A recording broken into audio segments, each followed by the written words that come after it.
Hey students, this morning we're going to read the story of It's Raining, It's Pouring by words by Ken Eagle and illustrated by Robert Gilbert. All right, so I thought this would be a great book for this month because April is known to be a very rainy kind of month. It isn't always rainy, but it is sometimes. So, all right, let's get into it. Here we go.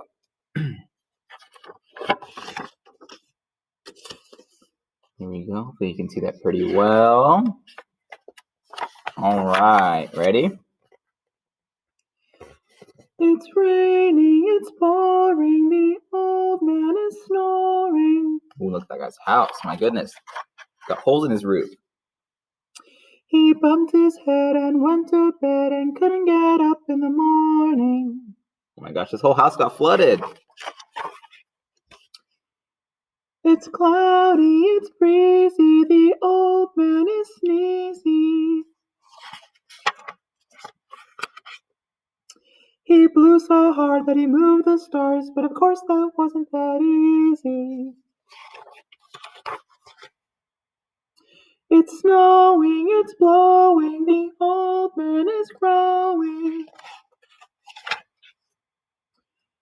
He ate so much one day for lunch, every part of him was showing. It's warm out and sunny, the old man loves honey.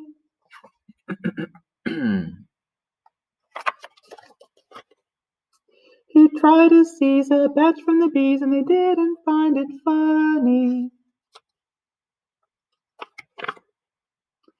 It's cold, damp, and chilly, the old man's name's Willie. He tripped and fell in a big old well, oh my gosh, did he look silly.